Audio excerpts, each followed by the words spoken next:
He's saying we were resistant to buying. It's really me. It has been me all along. That has been the one biting and kicking and screaming about the idea of buying. It's not something I have wanted to do. I'm not going to sit down with my friend Kelly and sit here and drive a bus over my wife. We were resistant because, I want to shield her from the blame.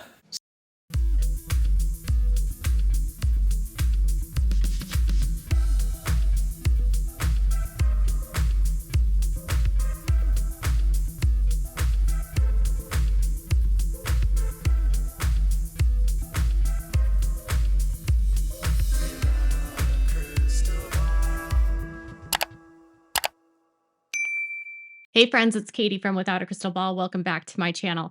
Robyn Brown is caught. She's busted. And what does someone do when they're busted and they're caught? And this woman is finally exposed for not only bankrupting her ex-husband practically because he couldn't file for bankruptcy due to a stipulation in their divorce, but then also practically depleting all of the funds from the Brown family fund, the payments for sister wives, between her and Kody, pilfering through hundreds of thousands of dollars. And when internet sleuths on Reddit and in other forums were able to figure out her Etsy account, we were able to then do a search of all of her reviews. And then I created a spreadsheet. And through my spreadsheet, I was able to tell you all that she had spent over $70,000 on Etsy via her reviews that she was leaving. And the bulk of these reviews were related to what? Dolls? Yeah. And that she was spending money on custom dolls, designer dolls, all kinds of weird doll clothes, really expensive stuff for American girls. And her weird obsession with American Girl dolls was exposed. Then she was exposed by family members of Preston Jessup for basically forging his name on credit cards, allegedly, and then taking out credit cards in his name and essentially bankrupting his business, which left him completely unable to, pay her for child support. And she left him so destitute, ripped off the entire family. We talked about that last week. And then she's ripping off the Brown family and continuing to spend money frivolously, despite the fact that Kody's currently being sued in court in Utah for child support. And also during the same period that Robyn is on Sister Wives claiming that this everything happening with the money is fair. It's fair, you guys. It's fair. Robyn didn't steal money, you guys. Robyn, she contributed just as much money as everyone else. Yeah. So she's been running this narrative for such a long time that she's not getting more than anyone else. And when she's finally exposed, what does she do? She deactivates her Etsy account. This doesn't mean that Robyn isn't still doing it, y'all. This doesn't mean that she isn't still buying on Etsy. Now she's just going to go undercover because now that she's been exposed, she's not going to stop spending, but she's going to have to find a way to get more creative. But someone who is confident in their spending and doesn't care about what social media says and isn't fighting over money with ex-wives and ex-partners and children are not getting child support certainly wouldn't run and hide. This behavior by Robyn is so suspect, and this is her pattern and her history. Anytime something online happens with her, she has a lot of different ways that she does things undercover online. I have found in the past, I've found her Facebook accounts that she's using, like her shadow accounts where she's trying to hide, but it's her. She creates accounts so that you don't think it's her. When people started exposing her Pinterest and these really awful things that she was posting and pinning about the wives, if you're not familiar, back when all the wives were leaving and she was having issues with the family, she kept posting all of these quotes and really shady pins about the sister wives, her anger, playing the martyr, playing the victim. And she would post these after the episodes would air. So it was obvious that she was responding indirectly, I guess, in a way. And so what did she do when people started sifting through her Pinterest and like literally looking at what she's pinning and dating it to the show and the crap that she was throwing and the shade she was throwing at everyone while playing the victim. I mean, some of the stuff she was pinning was just not nice. And she deleted all of her boards that she had had on her Pinterest for 8 years or 10 years. Like, this woman is a narcissist. Do you know what narcissists love to do? They want to delete. They want to delete everything. They want to control narratives. So if now that she's exposed with the Etsy account, she deactivates the account. The issue though is that you can still search the account through this website, which shows you her buyer history at least through 2022. But deactivating the accounts right now is wild because her husband's in the middle of litigation, and spending could be a part of litigation. And if the family ends up suing, if like Janelle and Mary ever end up suing, and then she deletes this account, deactivates it, and tries to like erase it so you can't see it, so you can't find her spending, it's silly because all they'd have to do is go to her financial records, right? And they could subpoena her bank accounts and their bank records to see where the money is.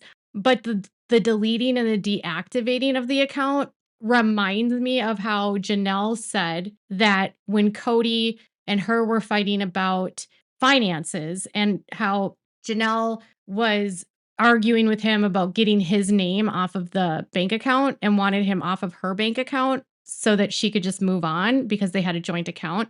In retaliation, not only did he remove his name from their joint bank account, but then he deleted or closed their business account, which had all of their records for their large purchases in an effort to, what Janelle thinks is, conceal. So he liquidated the account and closed it.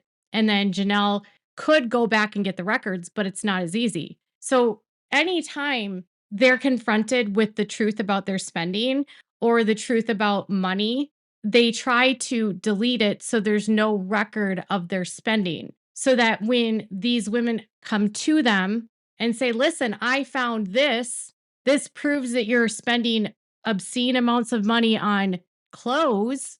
Now that account is gone and the evidence for any sort of litigation doesn't exist. I mean, I'm sure they could subpoena Etsy. They could also subpoena her bank records, but these are the lengths that they're going to hide what they're doing, to hide their fraud, to conceal their fraud. And Robyn, I think, believes that if she deletes it, nobody will know. I'm sure part of it is she doesn't want people in her business, but girl, if you don't want people in your business, don't be on a reality show. If you don't want people looking up your social media accounts, don't be public. She's so weird about this kind of stuff. And when people found her Pinterest, she posted a snarky comment to them because she was mad that they were calling her out about the post she was making. And she was like, go find purpose in your own life and stop wasting your time with mine.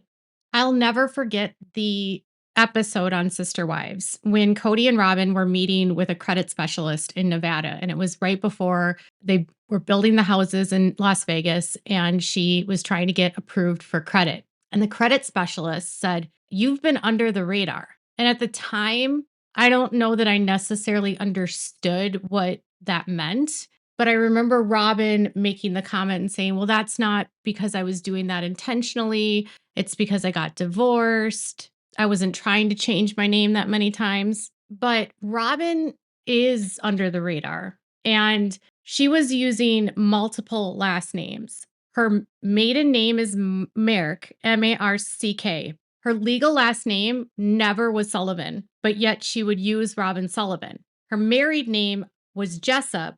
And then in the middle of buying a house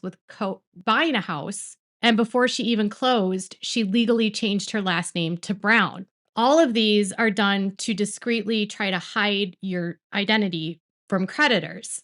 So according to like Google, when referring to fraud as under the radar, it means fraudulent activity that goes unnoticed or undetected, essentially slipping past the systems designed to catch it, often because it's done in a subtle or discreet way, avoiding suspicion from authorities or companies affected by the fraud. Robyn lied to the family and said that she was trying to pay her bills, that it wasn't her fault that she had this debt. She took it because of her abusive husband and she just wanted to keep the peace, completely misleading everyone about where this money came from and where the debt came from. And now, again, she's trying to go under the radar again after she's been caught with this account obscenely spending money and like almost $20,000 just this year on doll clothes when there's all these other people coming to her for money. You can only go under the radar so long before you get caught. And Robyn,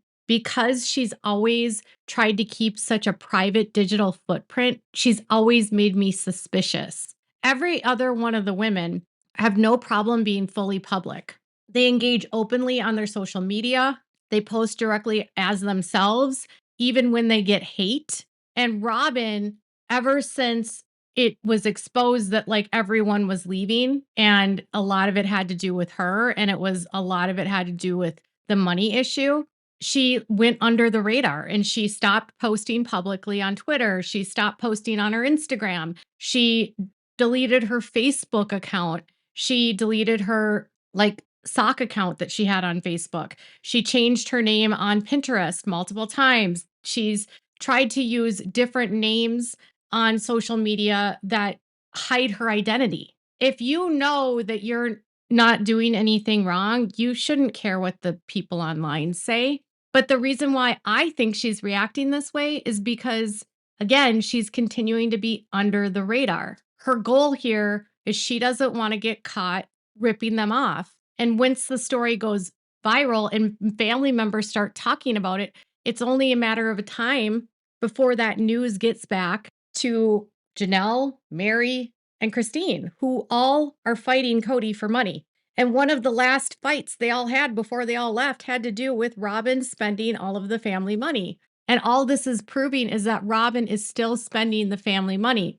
I say this because the money that they're currently making isn't necessarily theirs because they owe Janelle money, they owe Mary money, and they owe Christine money. And they owe a lot of money. And rather than pay them the rightful amount that's due, the hundreds of thousands of dollars that they owe to both Janelle and Mary, and likely millions to Christine because of all of the back child support and medical expenses. Think about everything that truly has gone through in her life and all of what Christine's had to pay for on her own and all of the support he could have afforded to Truly that he didn't. And instead, she's spending that money. So she's still under the radar. And when you're above board, you don't need to fly under the radar. You can have a million people calling you names online and it still won't matter. It doesn't change a thing. You don't need to disappear. You only disappear in Robyn's case because you're caught. I'll be interested to see if a new account pops up. I'll have to keep track to see if she has a different like alias. I've been tracking several of her known user IDs over the years, and I've yet to find a new Facebook page. So, and the Instagram account that she has, she's not active on. So then that makes me wonder if she's using a different Instagram account because I don't believe she's not on social media at all. I don't believe it at all because they know what's happening online and they always seem to have like a response or a retort somehow built into the episodes. Robyn will be back, but right now she's clearly panicking. She's clearly caught. She's desperate to not get caught and exposed. And good job to the internet sleuths. But this sucks for for Janelle and Christine and Mary now because it's not all out in the open. That's the only issue when we expose stuff about her because every time we do, she runs and hides. It's like a game of whack-a-mole. So, what do you think like the conversations were at the house? I wonder if part of this too is that Kody had no idea how much she was spending. I wonder if Kody flipped out on the amount she was spending, or maybe he already knows. I don't know. Do you think there was a conversation between him and Robyn and Kody, or do you think like something happened privately where she got confronted by one of the wives? Tell me in the comments below. Make sure to give this video a thumbs up. Make sure to subscribe to my channel if you haven't subscribed and click the bell so you never miss a video. Thanks so much for watching. Bye guys.